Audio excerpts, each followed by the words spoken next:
Hello students, the topper junction के official YouTube channel पर reasoning subject के साथ आज हम हाजिर हैं स्लॉग्स के पार्ट 2 के साथ। बेसिक इन्फॉर्मेशन हम पार्ट फर्स्ट में डिस्कस कर चुके हैं, तो जिन स्टूडेंटों ने पार्ट फर्स्ट नहीं देखा है पहले वो पार्ट फर्स्ट देखें, उसके बाद पार्ट सेकंड। तो चलिए आज हम पार्ट सेकंड में बहुत ही इंपॉर्टेंट पॉइंट्स पर डिस्कशन करेंगे। वो पॉइंट कौन कौन से होंगे वो पहले देख लीजिएगा। जब पार्ट फर्स्ट हमने स्टार्टिंग में अपलोड किया था तो कुछ लोगों ने हमें कमेंट्स करके हमसे ये बोल रहा था कि सर ओनली स्टेटमेंट को भी एक बार समझा दीजिएगा। तो आज हमने इस वीडियो में ओनली स्टेटमेंट को भी समझाने के लिए आपको सामने है। चलिए दोस्तों, तो सबसे पहले हम पॉइंट देख लेते हैं कि आज हम श्लोक्स के किस किस टॉपिक पर यहाँ बात करेंगे, किस किस पॉइंट पर बात करेंगे। तो सबसे पहले हम बात करेंगे ओनली स्टेटमेंट पर। नेक्स्ट बात करेंगे हम आइदर और केस पर। आइदर और केस काफ़ी बार एग्जाम में पूछा गया है और ये बहुत ही इंपॉर्टेंट है, इसे हम कॉम्प्लीमेंट्री पेयर भी बोलते हैं। Next third is possibility conclusions. जो संभावने वाले कंक्लूजन्स आते हैं तो उनको हमें कैसे डायग्राम से या स्टेटमेंट से फाइंड आउट करना है, आज हम वो और सीखेंगे। इसके साथ हम एक फोर्थ पॉइंट और है आपके, वो है आपका रिवर्स स्लोप। तो आज हम एक टॉपिक और है उस पर बात करेंगे, वो होगा आपका रिवर्स स्लोप। चलिए स्टूडेंट्स, आज हम समझते हैं स्लोप्स के इन इंपॉर्टेंट पॉइंट्स को। तो देखिए स्टूडेंट, अगर हम बात करें तो ये 5 जो भी आपके स्टेटमेंट आपके स्क्रीन पर है, पहला तो ऑल ए आर बी, दूसरा आपका some A are B, next third is no A is B, and fourth is some A are not B, and fifth is only a few A are B. हम ये discuss कर चुके हैं part first में, ये हम सब कुछ डिस्कस कर चुके हैं पार्ट फर्स्ट में। इसका बेसिक, इनके डायग्राम कैसे बनते हैं और उनसे कंक्लूजन कैसे निकालते हैं, ये भी हम पार्ट फर्स्ट में देख चुके हैं। यहाँ पर अगर देखा जाए तो ये 2 स्टेटमेंट पॉजिटिव हैं और ये 2 कैसे हैं आपके नेगेटिव हैं। नेक्स्ट ये वाला स्टेटमेंट बहुत इंपॉर्टेंट है, ये आरआरबी आईबीपीएस में पिछले एग्जाम्स में बहुत बार पूछा गया है। ये आपका पॉजिटिव और नेगेटिव दोनों तरह की इंफॉर्मेशन प्रोवाइड करवाता है। तो चलिए स्टूडेंट, आज हम डिस्कशन करेंगे इन्हीं पॉइंटों पर। तो सबसे पहला पॉइंट आपका ओनली वाला स्टेटमेंट। तो देखिए ये ओनली वाले स्टेटमेंट को हम बोलते हैं रिवर्स ऑल स्टेटमेंट। ऐसा क्यों? क्योंकि ध्यान रखिएगा, ये स्टेटमेंट का सब्जेक्ट है और ये क्या है, प्रेडिकेट। ये जो स्टेटमेंट है ये हमें क्या मीनिंग देता है वो देखिएगा। ये हमें मीनिंग देता है ऑल बी आर ए। क्या मीनिंग देता है? ऑल बी आर ए, जिसके अकॉर्डिंग हमने क्या बनाया है, यहाँ पे डायग्राम बनाया है। तो यहाँ क्या होता है, ये सब्जेक्ट और प्रेडिकेट एक दूसरे की रिवर्स इंफॉर्मेशन हमें देते हैं। लेकिन इस ओनली के कारण, देखो ओनली एक ऐसा वर्ड है हमें जो दो इन्फॉर्मेशन देता है, एक पॉजिटिव भी देता है और नेगेटिव भी, जैसा कि हम ओनली ए फ्यू वाले स्टेटमेंट में आपके साथ डिस्कशन कर चुके हैं। तो यहाँ इस डायग्राम को थोड़ा सा हम समझते हैं। यहाँ बोला गया ओनली का मतलब केवल ए क्या है, बी है। तो इसका मीनिंग क्या हो गया कि बी के सर्कल के अंदर जितने भी ए आ रहे हैं वो ओनली कौन होंगे, जितने भी ए इस बी के सर्कल के अंदर आ रहे हैं वो ओनली क्या होंगे, आपके बी होंगे। ये सी या डी नहीं हो सकते हैं। आई थिंक आप लोगों को ये स्टेटमेंट समझ में आ गया होगा। तो स्टूडेंट्स, नेक्स्ट अब हम बात करते हैं नेक्स्ट टॉपिक पर। तो ये आपके टोटल कितने स्टेटमेंट हो गए? 6 स्टेटमेंट हम आपको समझा चुके हैं, और बाकी के statement at least, mostly, few, a few, percentage base पर 99%, तो 1 से लेकर 99%, ये मैं आपको फर्स्ट पार्ट में डिस्कस कर चुका हूँ। ये सभी तरह के स्टेटमेंट किस में आते हैं, आपके सम टाइप के स्टेटमेंट में आते हैं। चलिए अब स्टूडेंट हम नेक्स्ट पॉइंट पर बात करते हैं, वो है आपका नेक्स्ट पॉइंट कॉम्प्लीमेंट्री पेयर। वो पॉइंट है आपका, वो आपका टॉपिक है, कौन सा पॉइंट है आपका सिलेबस में, कॉम्प्लीमेंट्री पेयर। और उसे हम क्या और बोलते हैं, आइदर और केस भी हम उसे बोलते हैं। क्या बोलते हैं हम? आइदर और केस भी बोलते हैं। तो इसकी कुछ 4 कंडीशंस हैं, उन्हें समझना जरूरी है। पहला बोला गया कि require same subject and predicate in 2 different conclusion. बोला गया 2 विभिन्न निष्कर्षों में हमें सब्जेक्ट और प्रेडिकेट का समान होना क्या है, जरूरी है। 2 कंक्लूजन में सब्जेक्ट और प्रेडिकेट क्या होने चाहिए, सेम। तो सब्जेक्ट और प्रेडिकेट कैसे होने चाहिए, सेम होने चाहिए। तो ये पहली कंडीशन हो गई अभी। नेक्स्ट सेकंड कंडीशन क्या कहती है? Second, relation must not be clear according to statement between subject and predicate. बोला गया ये जो सब्जेक्ट और प्रेडिकेट है इनके बीच में स्टेटमेंट का अकॉर्डिंग, क्योंकि ये कंडीशन तो किस पर अप्लाई होंगी, ये तो कंक्लूजन पर अप्लाई होंगी, लेकिन वो कह रहा है कि ये स्टेटमेंट और जो सब्जेक्ट और प्रेडिकेट हैं उनके बीच में स्टेटमेंट जो कथन हमें दिए गए हैं उनके अकॉर्डिंग रिलेशन कैसा नहीं होना चाहिए, क्लियर नहीं होना चाहिए। और जब रिलेशन क्लियर नहीं होना चाहिए तो रिलेशन कैसा हो जाता है, डाउटफुल। इसका मतलब दोनों कंक्लूजन कैसे होने चाहिए, doubtful, doubtful means can't say वाले होने चाहिए।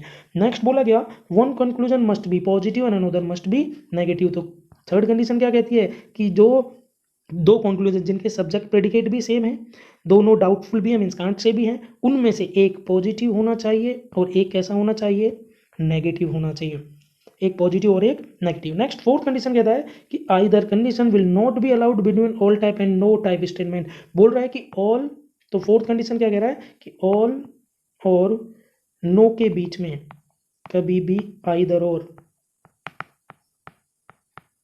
नहीं लगता है, कभी भी आइदर और नहीं लगता है। तो ये चार कंडीशन फिर से रिपीट कर देता हूं, सुन लीजिएगा। पहली कंडीशन क्या कहती है, पहली कंडीशन कहती है कि सब्जेक्ट प्रेडिकेट क्या होने चाहिए, दो कंक्लूजन के सेम होने चाहिए। कैसे होने चाहिए, सेम होने चाहिए। तो पहली कंडीशन सब्जेक्ट प्रेडिकेट सेम, दूसरा दोनों कांट से मीन्स डाउटफुल होने चाहिए दोनों कंक्लूजन। नेक्स्ट दोनों कंक्लूजन में से एक पॉजिटिव और एक नेगेटिव होना चाहिए। नेक्स्ट फोर्थ कंडीशन दोनों कंक्लूजन में एक साथ नहीं होनी चाहिए, ऑल और नो। ऑल हो, ऑल के साथ सम नोट हो चलेगा, नो हो, नो के साथ सम हो चलेगा, लेकिन ऑल और नो के बीच में एक साथ कभी भी आइदर और नहीं लगेगा। ये चार कंडीशंस हैं आइदर और। जिन्हीं भी कंक्लूजन में ये चार कंडीशंस फॉलो करते हैं दो कंक्लूजन, उनके बीच में आइदर और लग जाएगा। और आइदर और का कंडीशन क्या होता है हिंदी में, या तो पहला कंक्लूजन सही है या दूसरा कंक्लूजन सही है। आई थिंक आप लोगों को ये कंडीशन समझ में आई होगी। नेक्स्ट अब हम पहले इसका एक एग्जाम्पल लेते हैं। चलिए स्टूडेंट फिर हमसे एक एग्जांपल से समझते हैं, लेकिन उससे पहले हमें पेयर दी गई हैं 6। ये वो पेयर हैं जो कंक्लूजन में आपको दी गई होंगी। ये 6 कंडीशंस बनती हैं आपकी कॉम्प्लीमेंट्री पेयर में। ये दोनों एक पेयर बनाते हैं, इनमें भी आइदर और लगेगा, इनमें भी आइदर और, इनमें भी आइदर और लगेगा, इन दोनों में भी आइदर और, इन सब में ये पेयर कौन सी हैं, जो आइदर और केस बनाती हैं। अगर इन दोनों कंक्लूजन में, अगर इन दोनों में वो चार कंडीशन फॉलो हो रही है तो आइदर और लगेगा, यहाँ पर भी दोनों आइदर और, यहाँ पर भी आइदर और, इन सभी में क्या लगेगा आपका आइदर और लगेगा। आई थिंक आपको ये रटने की जरूरत नहीं है, लेकिन हाँ कुछ स्टूडेंट समझ लीजिएगा। कुछ स्टूडेंट ये कहते हैं कि सर काफ़ी बार क्या होता है कि यहाँ पर सब्जेक्ट और प्रेडिकेट क्या नहीं होते हैं, सेम नहीं होते हैं, जैसे कि इन कंडीशंस में है। तो उससे कोई फर्क पड़ने वाला नहीं है, होना ए और बी ही चाहिए, ध्यान रखिएगा ए और बी। क्यों, क्योंकि देखिए अगर नो को हम रिवर्स करके लिखें तो इसका मतलब भी क्या होता है, इसका मतलब भी क्या होता है, नो बी आर बी। इसका मीनिंग भी क्या होता है, करेक्ट होता है। नो को करके उल्टा करके स्टेटमेंट को कन्वर्ट करके लिखोगे तो भी क्या होगा, नो बी आर ए, तो वो तो सेम हो जाएगा। तो यहाँ घबराने की जरूरत नहीं है, बस चारों कंडीशंस फॉलो करती हैं और सब्जेक्ट प्रेडिकेट सेम होनी चाहिए, उनकी पोजीशंस हम बदल कर लिख सकते हैं। तो आई थिंक आप लोगों को 6 कंडीशन है, रटने की जरूरत नहीं है, ओनली वो 4 कंडीशंस आपको याद होनी चाहिए। चलिए अब हम इसे समझते हैं एक एग्जाम्पल के अकॉर्डिंग कि आइदर और कंडीशन लगती कैसी है। चलिए स्टूडेंट देखते हैं इस कंडीशन को।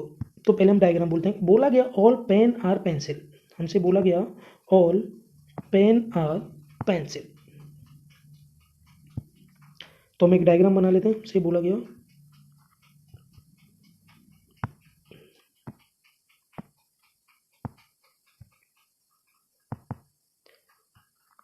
और पेन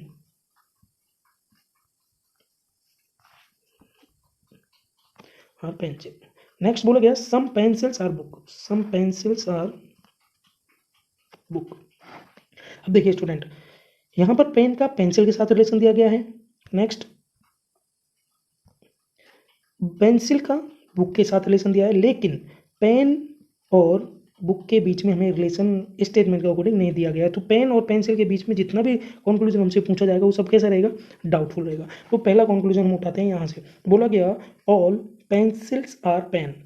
देखो ऑल पेंसिल्स आर पेन, तो पेंसिल का कुछ पोर्शन तो कहाँ जा रहा है, पेन में जा रहा है, लेकिन बाकी का बचा हुआ ये पोर्शन के बारे में हम कंफर्म नहीं कह सकते कि ये पेन में जाएगा या नहीं जाएगा, क्योंकि इन्फॉर्मेशन हमें गिवन नहीं है। फिर से एक मिनट स्टूडेंट्स, ये आपका गलत किया डायग्राम, हम डायग्राम फिर से बनाते हैं।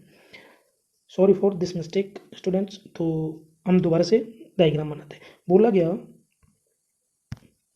All pens are pencil, all pens are pencil, next some books are, some pencils are book. ये होगा इसका डायग्राम। काफ़ी बार गलत बन जाता है, कोई बात नहीं, ये होगा इसका डायग्राम। नेक्स्ट बोला गया all pencils are pen.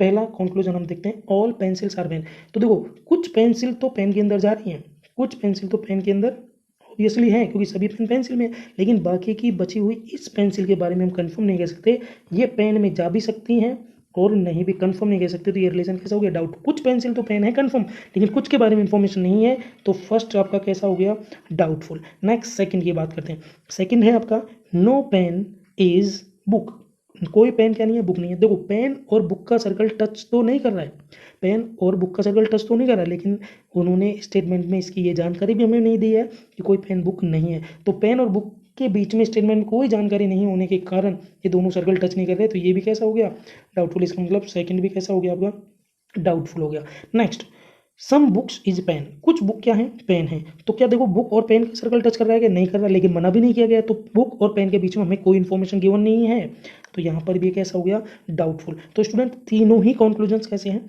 Doubtful है। अब देखो तीनों ही डाउटफुल हैं, तो डाउटफुल कॉन्क्लूजन या कांट से वाले कॉन्क्लूजन कभी भी फॉलो नहीं करते हैं। लेकिन एक चीज़ ध्यान रखना, अगर डाउटफुल कॉन्क्लूजन के साथ पॉसिबिलिटी को ऐड कर दिया जाए तो वो कंक्लूजन फॉलो कर जाता है, लेकिन विदाउट पॉसिबिलिटी डाउटफुल कभी भी फॉलो नहीं करेगा। अब हमारे पास, अब जैसे ही 3 डाउटफुल या कांट से वाले कंक्लूजन हमारे पास आए, तो हमारे माइंड में एक पॉइंट आता है कि यहाँ कहीं आइदर और तो नहीं लगेगा। तो चलिए आइदर और की कंडीशन से अप्लाई करके देख लेते हैं। क्यों, क्योंकि यहाँ पॉसिबिलिटी तो है नहीं, तो कोई भी फॉलो करेगा नहीं, तीनों ही कैसे हैं, डाउटफुल है।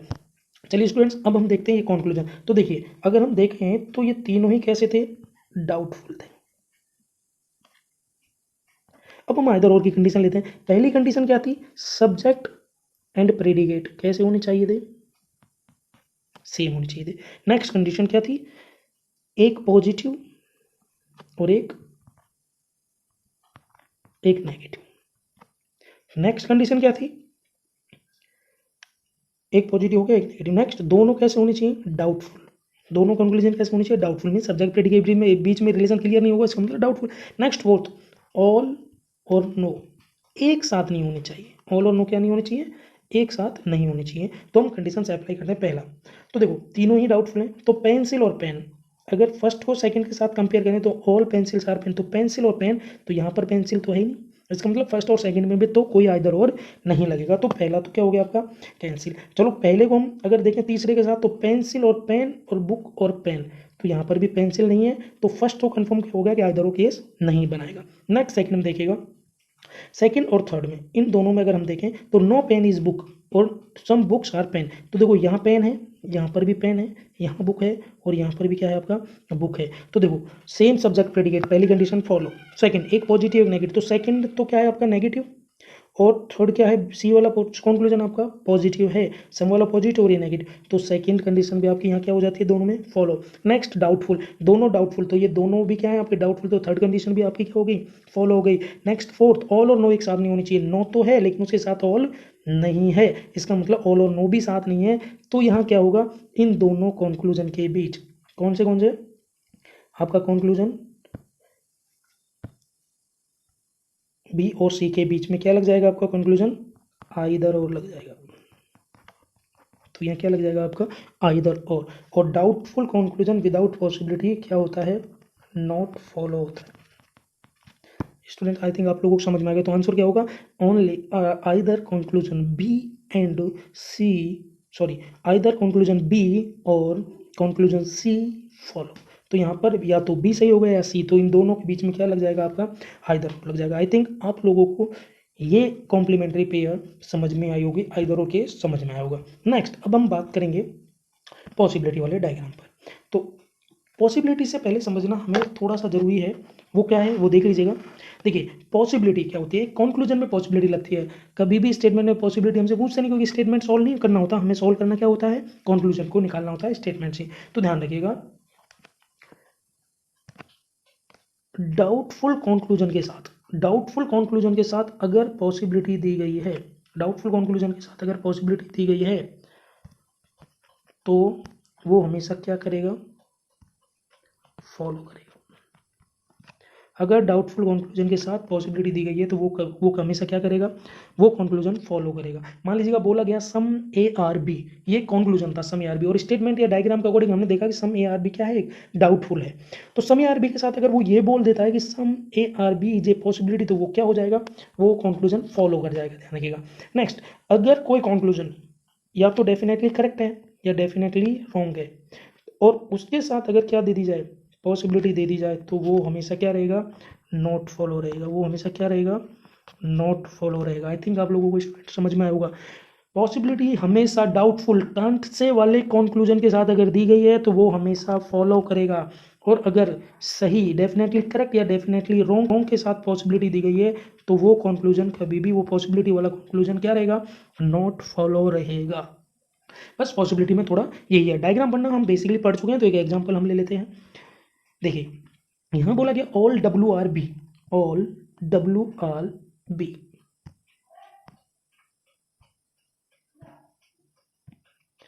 हमसे बोला गया ऑल WRB। नेक्स्ट बोला गया सम BRO, बोला गया सम BRO। नेक्स्ट बोला गया नो A is G, कोई एक O क्या नहीं है, G नहीं, कोई भी O क्या नहीं है, G नहीं है। तो जितना पोर्शन O के अंदर B का भी आ रहा है ये भी क्या नहीं होगा, ये भी G नहीं होगा, ये भी क्या नहीं होगा, G। तो जी B का ये पोर्शन, बाकी का बचा हुआ B का पोर्शन G हो भी सकता है, नहीं भी, कंफर्म नहीं कह सकते। चलिए स्टूडेंट पहला कंक्लूजन देखते हैं। Only a few W is O, बोला गया है कि केवल कुछ ही W क्या है, O हैं। सभी O, सभी W क्या नहीं हो सकते, O नहीं हो सकते। तो देखिए यहाँ अगर हम देखें तो W और O के बीच में हमें कोई भी जानकारी गिवन नहीं है। W और O के बीच में अगर हमें कोई भी जानकारी गिवन नहीं है तो हम ये भी नहीं कह सकते कि केवल कुछ नहीं हो सकता है, कोई भी W क्या नहीं हो, O नहीं हो सकता है कुछ W O हो सकता है सभी W हो, तो हम कंफर्म नहीं कह सकते। तो only a few W is a, ये कैसा हो गया आपका, डाउटफुल हो गया। कैसा हो गया, डाउटफुल। नेक्स्ट बोला गया सम G, अब पहले इसको हम यहाँ तक पढ़ते हैं ओनली। मान लीजिएगा ये लिखा गया है कि सम GRB, क्या बोला गया है, सम GRB, इतना पढ़ेंगे ओनली। तो देखिए क्या G का कुछ पोर्शन B में जा रहा है क्या, वो कह रहा है कि कुछ G क्या है, B है, बिल्कुल नहीं जा रहा है। ये G और इस B के बीच में हमारे पास कोई जानकारी नहीं है। हाँ B का कुछ पोर्शन हमारे पास डेफिनेटली ऐसा है, ये वाला पोर्शन, ये किस में नहीं जाएगा, G में नहीं जाएगा, लेकिन ये G इस B में यहाँ पर कहीं पर भी, इस W की जगह कहीं पर भी आ भी सकती है, नहीं भी, हमें इसके बारे में कोई जानकारी नहीं है। तो सम GRB ये कैसा हो गया, ये एक डाउटफुल हो गया। कैसा हो गया, डाउटफुल हो गया। हम कंफर्म नहीं कह सकते, हम कंफर्म नहीं कह सकते, ये डाउटफुल रिलेशन है। तो सम GRB ये डाउटफुल, और डाउटफुल के साथ क्या दे रखी है यहाँ पे, पॉसिबिलिटी, कि सम GRB इज ए पॉसिबिलिटी, होने की संभावना है, कुछ G के भी होने की संभावना है। तो बिल्कुल कह नहीं सकते, इसका मतलब पॉसिबिलिटी तो है। तो यहाँ पर B क्या हो जाएगा आपका, करेक्ट। तो आई थिंक आप लोगों को ये पॉसिबिलिटी भी समझ में आ गई होगी। तो आंसर यहाँ क्या होगा, यहाँ पर अगर हम आंसर देखें तो पहला तो आपका क्या था, डाउटफुल, और दूसरा आपका क्या है, डेफिनेटली फॉलो कर जाएगा। तो आंसर क्या होगा, सेकंड फॉलो, आंसर होगा सेकंड फॉलो। क्यों, क्योंकि डाउटफुल कभी भी फॉलो नहीं करता। इसको हम गलत नहीं कह सकते, लेकिन डाउटफुल कभी भी फॉलो नहीं करता है। चलिए नेक्स्ट स्टूडेंट एक एग्जाम्पल और लेते हैं और उसको समझते हैं। नेक्स्ट हमसे बोला गया ऑल TRM, ऑल TRM,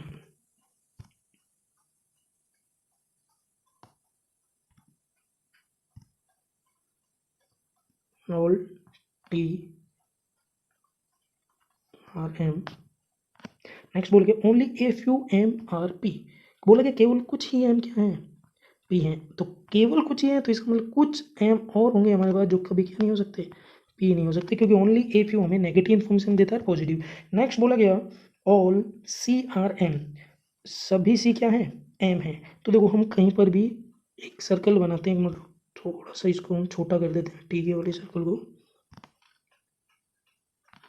तो हम एक सर्कल यहाँ बना देते हैं, और ये है आपका किसका, सी का। हमसे बोला गया सभी सी क्या है, एम है। ये बन गया इसका डायग्राम। अब हम कंक्लूजन थे, बोला गया फ्यू, फ्यू का मीन्स होता है कुछ, ओनली नहीं है, ध्यान रखना है, फ्यू का मीन्स कुछ। तो हम इसको इस तरीके से पढ़ सकते हैं, सम CRP, कुछ सी क्या है, पी है। तो सी का कुछ पोर्शन पी में जा रहा है क्या, नहीं जा रहा, लेकिन जा सकता है क्या, तो सी और पी के बीच में हमारे पास कोई भी इंफॉर्मेशन नहीं है। तो सी और पी के बीच में इंफॉर्मेशन कैसी है हमारे पास, डाउटफुल थी, हो भी सकते हैं और नहीं भी। तो फर्स्ट कैसा हो गया, डाउटफुल मीन्स कांट से हो गया। कैसा हो गया, कांट से हो गया। तो कोई सी पी हो भी सकते हैं, नहीं, हम कंफर्म नहीं कह सकते। नेक्स्ट बोल गया only C is T is a possibility, केवल सी क्या है, टी है, केवल C is T is a possibility. तो केवल ओनली सी इज टी, तो बिल्कुल इसको एक बार और हम समझते हैं, इसकी मीनिंग समझिएगा। केवल सी इज टी, केवल सी क्या है, टी है, जबकि यहाँ पर हमारे पास सी और टी के बीच में कोई इन्फॉर्मेशन, और बोला गया केवल, लेकिन सी तो यहाँ पर क्या है, एम भी है, और यहाँ साथ में क्या दे रखी है हमें, पॉसिबिलिटी दे रखी है। तो वहाँ एम के साथ भी सी का रिलेशन है। तो देखिएगा और टी भी किस में बैठा हुआ है, एम में, तो ये आपका सेकंड क्या हो गया, डेफिनेटली रॉन्ग हो गया। ओनली के केस में जी और टी के बीच में पॉसिबिलिटी सही नहीं होगी, क्योंकि ओनली दोनों इन्फॉर्मेशन डेफिनेटली हमसे मांगता है, नेगेटिव भी और पॉजिटिव। तो ये क्या हो गया आपका, नेक्स्ट गलत हो गया। नेक्स्ट बोल गया all P is M is a possibility, सभी पी के एम होने की संभावना है। तो देखो सभी पी तो एम हो सकता है, लेकिन सभी एम पी नहीं हो सकता। तो ऑल पी आर एम, सबसे पहले यहाँ से यहाँ तक बढ़ते हैं, ऑल पी आर एम, तो ऑल पी, तो देखो पी का कुछ पोर्शन तो पहले ही है मेरा, वो हो सकता है पी यहाँ जाए, लेकिन इस पोर्शन को टच नहीं करेगा। तो बिल्कुल ऑल पी, कुछ पी तो पहले से एम है, कुछ के बारे में हमें डेफिनेटली नहीं पता, ये पी एम में आ भी सकते हैं नहीं भी। तो ये किस में चला गया, डाउटफुल, और डाउटफुल के साथ क्या दे रखी है, पॉसिबिलिटी। तो आपका ये सेकंड भी क्या हो गया, सॉरी, डाउटफुल के साथ क्या दे रखी है आपको यहाँ पे, पॉसिबिलिटी दे रखी है, डाउटफुल के साथ पॉसिबिलिटी। तो सी तो क्या हो गया आपका, करेक्ट हो गया। तो यहाँ पर देखें तो ये डाउटफुल है, डाउटफुल बिना कहीं पर भी हमारे पास दो कंक्लूजन तो डाउटफुल है नहीं, जो आइदर और केस चेक करने की जरूरत नहीं है। तो हमारे पास ओनली क्या है, सी पोर्शन है, सी कंक्लूजन है, जो क्या करता है, फॉलो करता है। तो आंसर क्या होगा, ओनली सी फॉलो। तो आंसर क्या होगा, only C follow. I think आप लोगों को समझ में आ गया होगा। चलिए स्टूडेंट, अब हम आखिरी पॉइंट जो आपका है, अब हम बात करेंगे रिवर्स लॉक्स के ऊपर। देखिए रिवर्स लॉक से पहले आपको समझने का जरूरी है, कुछ ध्यान रखिएगा, कुछ मैं आपको ट्रिक्स बता रहा हूँ, वो ध्यान से देख लीजिएगा। पॉजिटिव और पॉजिटिव स्टेटमेंट मिलकर, दोनों ये जो मिलकर स्टेटमेंट हैं, ये हमेशा रिलेशन हमें कैसा देंगे, पॉजिटिव ही कंक्लूजन देंगे, ध्यान रखिएगा, समझ लीजिएगा। ये पॉजिटिव पॉजिटिव स्टेटमेंट मिलकर हमें कैसा कंक्लूजन देंगे, पॉजिटिव कंक्लूजन देंगे। नेक्स्ट, पॉजिटिव और नेगेटिव कंक्लूजन मिलकर हमें कैसा कंक्लूजन देंगे, नेगेटिव कंक्लूजन देंगे। नेगेटिव और नेगेटिव कंक्लूजन मिलकर हमें कैसा देंगे, नेगेटिव ही कंक्लूजन देंगे। आई थिंक आप लोगों को समझ में आ गया होगा। पॉजिटिव पॉजिटिव कंक्लूजन मिलकर, इसका मतलब ऑल और सम टाइप के स्टेटमेंट मिलकर हमें कैसा, पॉजिटिव कंक्लूजन देंगे। नेक्स्ट, पॉजिटिव और नेगेटिव स्टेटमेंट मिलकर हमें नेगेटिव कंक्लूजन देंगे। नेक्स्ट, नेगेटिव नेगेटिव स्टेटमेंट मिलकर हमें कैसा इन्फॉर्मेशन देंगे, नेगेटिव इन्फॉर्मेशन देंगे। और ये नेगेटिव इन्फॉर्मेशन कैसी, डेफिनेट कंक्लूजन वाली होगी। तो चलिए इससे हम समझते हैं डायरेक्टली कि रिवर्स लॉ को हम कैसे सॉल्व करते हैं।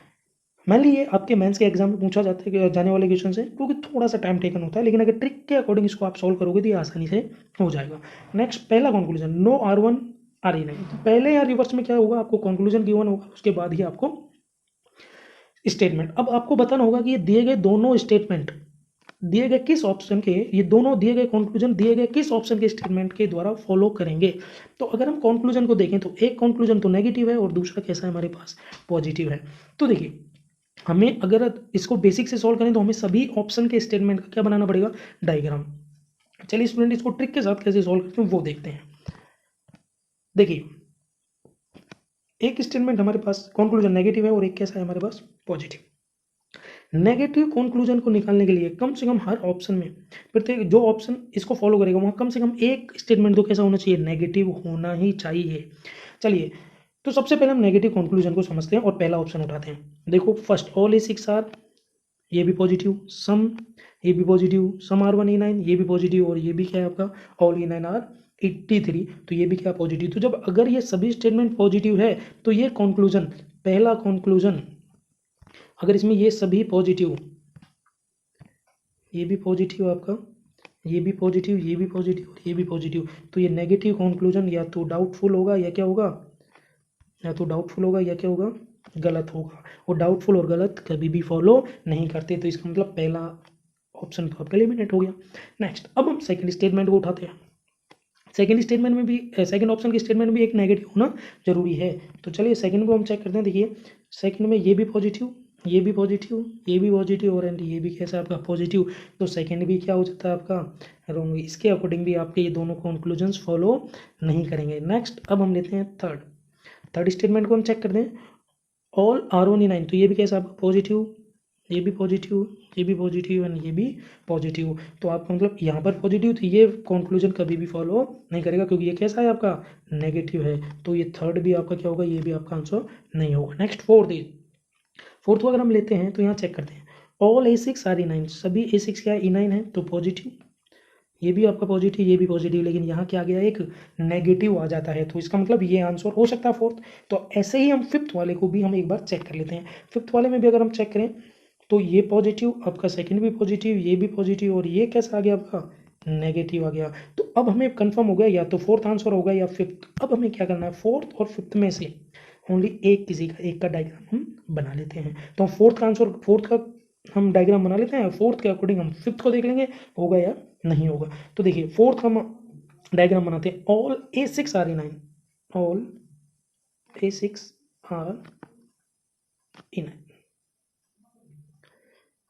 नेक्स्ट बोला गया all E9 are T3, all E9 are T3। Next हमसे बोला गया नो R1 आर A6, कोई R1 क्या नहीं है, A6 नहीं है, कोई भी R1 A6 नहीं है। तो मैं यहां बना देता हूं ओनली A6 के लिए मैंने कलर ध्यान रखिएगा, मैं आपको कलर चेंज कर देता हूं थोड़ा। कोई भी R1 क्या नहीं है, A6 नहीं है, R1 ओनली A6 की सर्कल टच नहीं करेगा। अब हम कंक्लूजन लेते हैं, बोला गया नो R1 आर, ये वाला नो R1 आर E9, कोई R1 क्या नहीं है E9। तो देखो कोई R1 E9 नहीं है, तो E9 के इस पोर्शन में तो नहीं जाएगा, लेकिन ये R1 इस वाले पोर्शन में जा भी सकता है और नहीं भी। वो कह रहा है कोई भी R1 E9 नहीं है, तो R1 इस वाले पोर्शन में जा भी सकता है और नहीं भी। तो ये कैसा हो गया आपका फर्स्ट, डाउटफुल हो गया। कैसा हो गया, डाउटफुल। और डाउटफुल कभी भी फॉलो नहीं करता है, तो इसका मतलब ये फोर्थ भी फॉलो नहीं करेगा। तो ये फोर्थ भी अगर फॉलो नहीं करेगा तो आंसर क्या होगा आपका, फिफ्थ होगा। ध्यान रखिएगा रिवर्स लॉ में कम से कम 4 या 5 स्टेटमेंट में से कम 2 या 3 स्टेटमेंट आपके डायरेक्टली एलिमिनेट हो जाएंगे। आई थिंक आप लोगों को ये वीडियो पसंद आया होगा, लेकिन इन क्वेश्चंस को समझने के लिए पहले आपको स्लॉक्स का पार्ट फर्स्ट देखना जरूरी है, क्योंकि वहाँ पर सब कुछ बेसिक तरीके से आपको बताया गया है। तो आई थिंक आप लोगों को ये सब कुछ समझ में आया होगा। नेक्स्ट हम बात करते हैं टॉपर जंक्शन के चैनल्स पर। तो हमने टेलीग्राम पर एक चैनल चल रहा है, वो क्विज के लिए है, जहाँ पर डेली बेसिस पर 2 क्विज होती हैं, एक दोपहर 12 बजे और एक इवनिंग में 9 बजे। नेक्स्ट अगर कोई भी क्वेरी आपके पास है, या आप किसी भी आपके कैरियर से संबंधित किसी भी एग्जाम से बेसिक कोई इन्फॉर्मेशन आपको लेनी हो, किसी सब्जेक्ट से रिलेटेड भी कोई भी आपको क्वेरी है, तो आप दिए गए कॉन्टैक्ट नंबर पर आप संपर्क कर सकते हो। ठीक है, आई थिंक आप लोगों को ये वीडियो पसंद आया होगा। Thank you student.